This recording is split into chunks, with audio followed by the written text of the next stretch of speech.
Bonjour, je m'appelle Lasconi. NYSYMB est l'acronyme de Ngumbulu Yasangi Yaminabantu, prénom totémique Congo qui signifie le lion de la brousse qui dévora les braconniers. Je suis chercheur pluridisciplinaire, enseignant et globe-trotteur natif de la rive droite du fleuve Congo.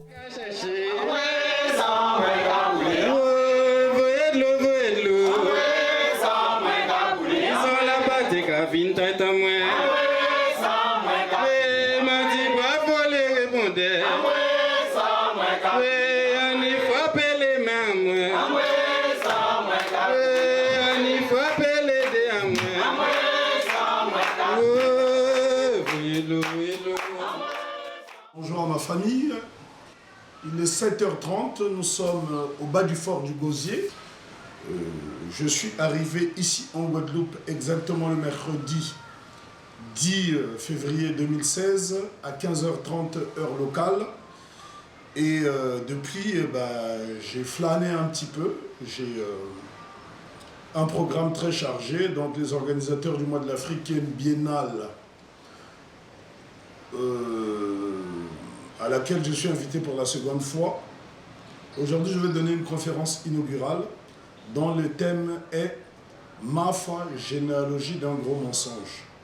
Mafa est un mot swahili emprunté par les afro-descendants de langue anglaise pour désigner la grande catastrophe qui a saigné l'Afrique, ce qu'on appellerait la traite négrière, que nous appelons les razzias négrières. Et donc, à partir d'aujourd'hui jusqu'à jeudi, ce sera non-stop, je vais enchaîner les conférences. Ce soir, ça sera à la bibliothèque Paul Mado de Bémao, qui est la commune la plus riche de la Guadeloupe. Et ma deuxième conférence aura lieu demain, donc le jeudi 17 février 2016, toujours à 19h, cette fois-ci au CE des Abîmes du Gazon, dans la commune des Abîmes, près de Pointe-à-Pitre, et l'intitulé de mon exposé serait Harlem Renaissance, une révolution culturelle.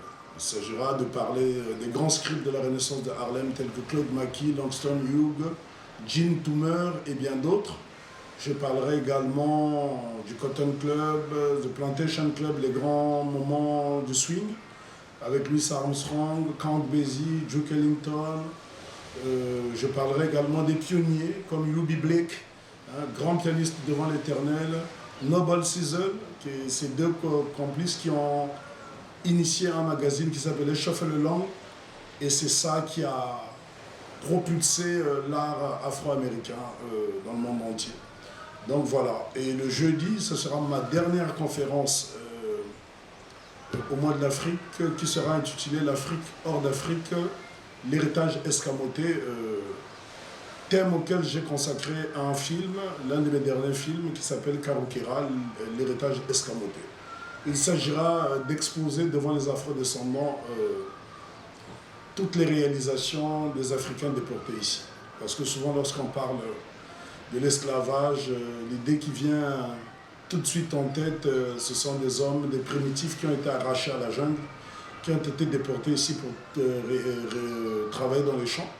Mais ce qu'on ne dit pas souvent, c'est que les Africains qui ont été déportés ici, pour la plupart, étaient des experts, qui avaient une grande connaissance de la géologie, d'où la réalisation de certains canaux tels que le canal des esclaves, appelé aussi canal du Carbet en Martinique, qui permettait à l'époque d'alimenter la ville de Saint-Pierre, ex-capitale de la Martinique, avant le volcan. Il y a également le canal des retours ici dans la ville de Morne-à-l'Eau, qui a permis d'éviter les inondations dans une partie de la Guadeloupe et surtout d'évacuer la canne à sucre pour détourner ce qu'on appelle la porte d'enfer. Les Africains disent dans un proverbe très éloquent: le serpent ne s'attrape pas au milieu mais par la tête. Si vous voulez raconter une histoire convenablement, vous devez commencer par la jeunesse. Pendant 4 siècles, vous avez eu droit à la version du chasseur. Je suis venu vous livrer celle du gibier. Pour faire cet exposé, il m'a fallu voyager dans 419 villages africains repartis en 29 pays. Il existe 52 îles dans la Caraïbe, j'en ai J'ai séjourné dans 36 îles sur 52 caméras en main. Je vais donc mettre mon logiciel en marche pour rétablir la vérité. Massa est un mot swahili emprunté par les afro-descendants de langue anglaise, ceux de Saint Kitts et Nevis, Anguilla, Tortola, États-Unis, pour désigner la grande catastrophe qui est à l'origine d'un déficit démographique en Afrique.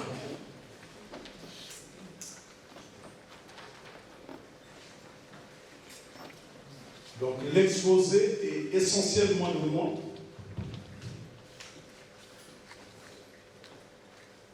Voici ce qu'on appelle un entier. Nous, le mot entier, nous ne le connaissons pas. Nous l'appelons afro-descendant. Il s'appelle Alvin Thompson, professeur émérite à l'université de West Indies, University of the West Indies. Il est natif de la Barbade. Donc lui comme vous s'est retrouvé aussi sous la carte de bateau. Alvin Thompson a fait un travail formidable. Sa contribution dans le projet de l'UNESCO de Slave Road Project a été majeure. Ce qui m'attriste, c'est qu'il est méconnu en fait. Et dans d'autres îles de la Caraïbe. Il a écrit un ouvrage indispensable. Cet ouvrage s'intitule Confronting Slavery, Breaking from the Corridor of Silence. Malheureusement, cet ouvrage n'a jamais été traduit en français. La Barbade, c'est pas très loin d'ici. Être confronté à l'esclavage, briser les longs couloirs de silence. Il s'agit donc de ce qu'on appelle un Antillais qui va sur le continent africain pour connaître la vérité. Lecture Series and Consultation. En 2011, j'ai été invité par le gouvernement de la Fédération de Saint Kitts et Nevis. Je suis passé par la Guadeloupe. 2011 était décrété par l'UNESCO, l'Organisation des Nations Unies pour l'éducation, la science et la culture, comme étant l'année des afro-descendants. Et tous les gouvernements africains, même les plus corrompus, ont versé de l'argent. C'était la note des afro-descendants. À ma grande surprise, la Guadeloupe et la Martinique n'étaient pas représentées. Comment est le fait qui vous concerne? Vous n'êtes pas représentés. C'est pour la première fois de ma vie qu'un gouvernement m'a envoyé un avion. Je me suis senti important. Je arrive à Saint Kitts, donc vous trouverez cette image dans un film qui s'intitule L'Afrique impériale racontée aux afro-descendants. J'avais 178 chercheurs à affronter. Il y en a qui sont partis à la retraite le même jour. Ici, vous avez le chef de l'État, le docteur Cuthbert Sébastien, représentant de la reine d'Angleterre dans la Caraïbe. On le voit ici. Et il y avait deux tendances dans la salle, ceux qui pensaient que les Africains ont vendu et ceux qui pensaient qu'il y a eu kidnapping. Quand on vous dit que les Africains vous ont vendu, on ne vous a jamais dit que les premiers esclaves de la Caraïbe furent des Blancs. Ce sont des Irlandais, voici leurs photos. Ce sont des photos. Je connais la Grande-Bretagne comme ma poche. Je connais même mieux l'Europe que l'Afrique, pour l'avoir parcouru de long en large. Voici l'ouvrage qui vous donne la réalité de cet esclavage. Ça s'appelle White Cargo, écrit par Don Jordan et Michael Walsh. Donc avant que les Africains n'arrivent dans la Caraïbe, il y avait d'abord des Irlandais qui travaillaient. Il y a eu 500 000 Irlandais déportés dans la Caraïbe. Sauf que les Irlandais n'ont pas tenu. Et une fois que le sang des Indiens a tari, on s'est tourné vers le fleuve musculaire de l'Afrique. Le livre est là, je vous donne les ouvrages. Voici ce qui est écrit. The Irish slave trade, the forgotten white slave. La traite des Irlandais, les esclaves oubliés, les esclaves blancs oubliés. Whenever they rebel or even they disobey an order, they were punished in the Irish way. Donc, qu'ils obéissent ou qu'ils ne se rebellent, on leur infligeait des sévices qui étaient aussi redoutables que celles que les nègres ont commises. Nous sommes en Dominique. On a dit que les Africains vous ont vendu contre de la pacotille. Pas contre de l'or, contre de la pacotille. Nous sommes en Dominique. Kalinago Baraka Ote, qui signifie la réserve des Kalinago, ce que les Blancs appellent Indian Reserve ou réserve indienne. Il est constitué de 7 villages, je les ai tous visités intégralement, j'ai vécu là. J'ai mangé avec eux, j'ai vécu avec eux. C'est comme ça qu'on étudie l'histoire. L'histoire ne s'étudie pas à la bibliothèque. Ça s'appelle de la lecture.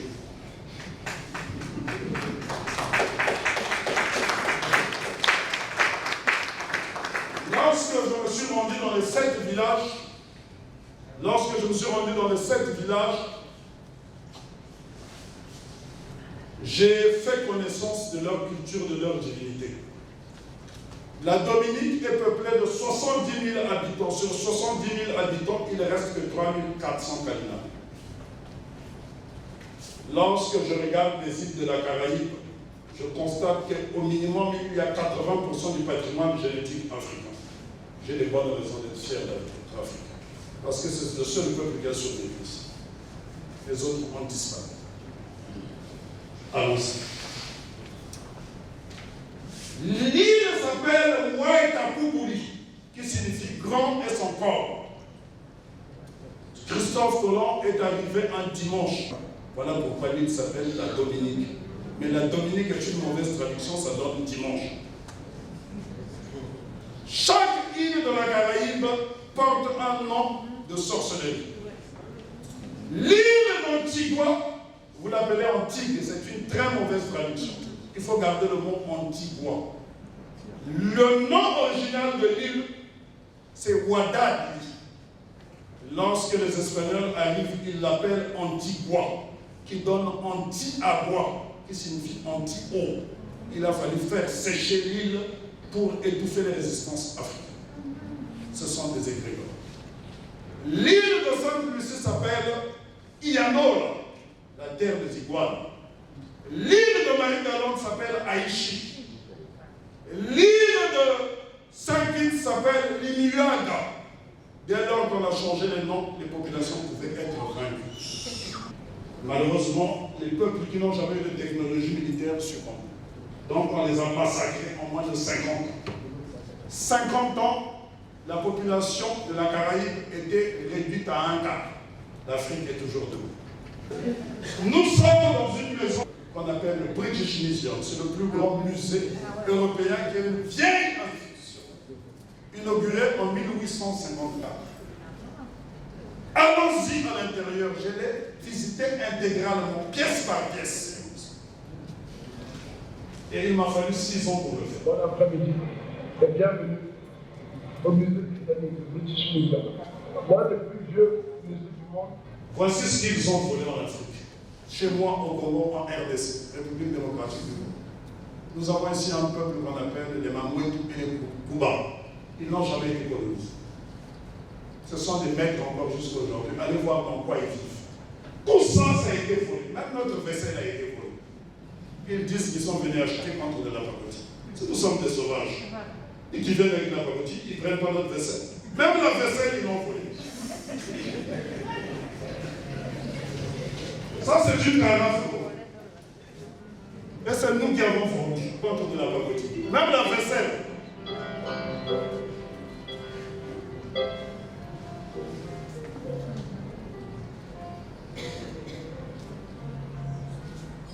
Voici les épées. C'est dommage, je ne vois pas bien parce que sur mon écran, je vois très bien.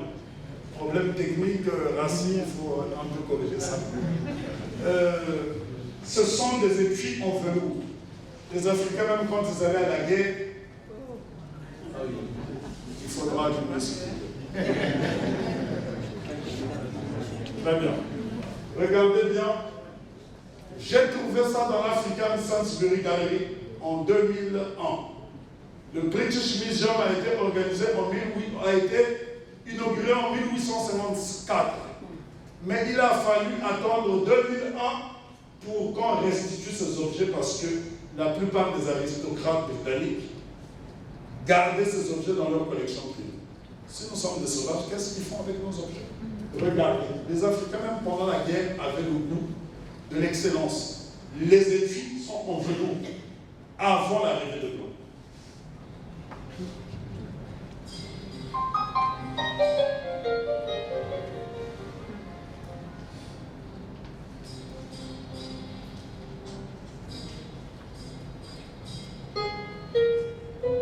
Là, vous avez des Éthiopiens. Tout ça, c'est venu d'Éthiopie. Ça a été volé par les Anglais en Éthiopie. Vous avez des étuis en crocodile, des épées avec des étuis en crocodile. C'est écrit Northern or Central Island Ethiopia, 19e siècle. Vous avez ici des commentaires. Si je me mets à les lire, et là, les Africains, j'ai toujours accordé de l'importance à l'iconographie. J'ai fait un film qui s'appelle Une famille en bronze que vous trouverez à l'extérieur. Je parle beaucoup de l'iconographie. Ce qui a fait la réputation de l'Égypte et de la Libye, et de l'Éthiopie d'ailleurs, c'est l'iconographie. S'il n'y avait pas de monuments d'Égypte, je crois que l'Égypte n'attirerait pas tant de monde. Les Africains ont toujours consigné les choses, soit par la peinture, soit par la sculpture. Et là, vous avez ce qu'on appelle le screen. C'est une porte que les Anglais ont volée chez les Yoruba au XVIe siècle. Et sur la porte, vous avez toute l'histoire de l'Afrique, des déportations. Donc là, nous sommes au British Museum. La porte a été volée au XVIe siècle. Même les portes aussi sont.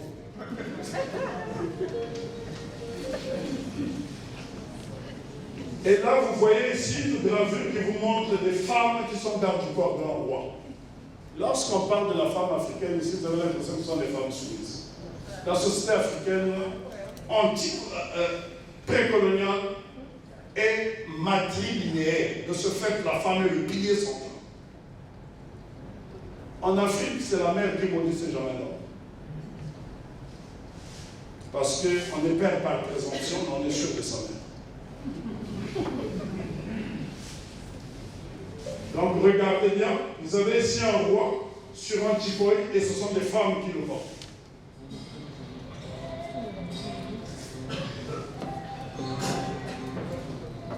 Voilà ce qui est écrit. Kalabari people Nigeria, 19e siècle. For several centuries, the Kalabari acted as middlemen importing European goods into the African interior and importing African products to the West. Through the contact, they were transforming into a society of competing traditions. Les Kalabari sont un peuple d'Afrique de l'Ouest qui était réputé pour le commerce des articles. Donc il y avait des gens échanges de biens, pas d'êtres humains. C'est écrit là. Ce sont les Anglais qui l'ont écrit. Ils n'ont pas dit human being, ils ont dit goods. Ça veut dire des biens qu'ils échangeaient entre Africains et Européens. Donc il y a eu des commerces. Ils nous ont étudiés, une fois qu'ils ont compris comment fonctionnait, les razzias ont commencé. Ils n'ont pas rasé tout de suite, c'était pas possible, on les aurait tous massacrés. Ils nous ont d'abord étudiés. Une fois qu'ils ont vu comment fonctionnait, ils nous ont déportés. Allons-y. Ce sont des textes que j'ai filmés tels qu'ils étaient. Voilà ce qui est écrit, The Royal City of Benin. La cité royale du Bénin, à ne pas confondre avec le Bénin actuel. The Benin City, c'est au Nigeria. Benin has been a powerful state in West Africa since at least the 13th century. Europeans first visited Benin in the late 15th. Donc jusqu'au 13e siècle, c'était un royaume très puissant. Mais une fois que les Européens sont arrivés, les problèmes ont commencé. Ils ont emmené la violence. Ce n'est pas moi qui ai écrit, ce sont les Anglais eux-mêmes. Ce n'est pas moi qui ai écrit. Moi, je ne fais que vous montrer ce qu'ils ont écrit eux-mêmes.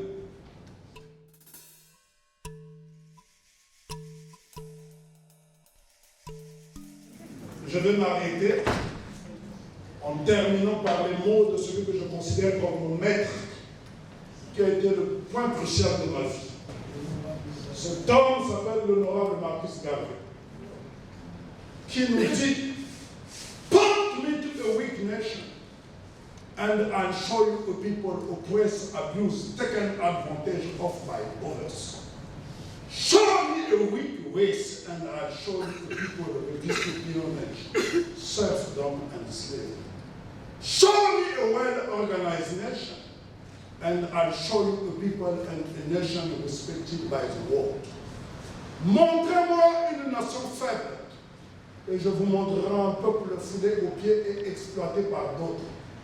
Montrez-moi une race faible, et je vous montrerai une race de péons, réduite à l'esclavage et à toute forme de suggestion. Montrez-moi un peuple bien organisé, et je vous montrerai un peuple et une nation respectée du monde entier. La balance de l'évolution qui pèse les nations et les races ne favorise personne. Voilà pourquoi il basculera de l'autre rive et que le sort du nègre en sera changé. Si le nègre ne prend pas garde à lui, il boira tous les poisons de la civilisation moderne et il en mourra. How you might Western thought you can accomplish what you need. Debout peuple d'Afrique, debout peuple des Antilles, debout peuple d'Amérique. Soyons fiers de notre race comme l'étaient nos ancêtres au temps jadis. L'histoire de l'Afrique est belle et glorieuse. Celle que nous construisons aujourd'hui étonnera le monde de la marquise de l'Afrique. Merci.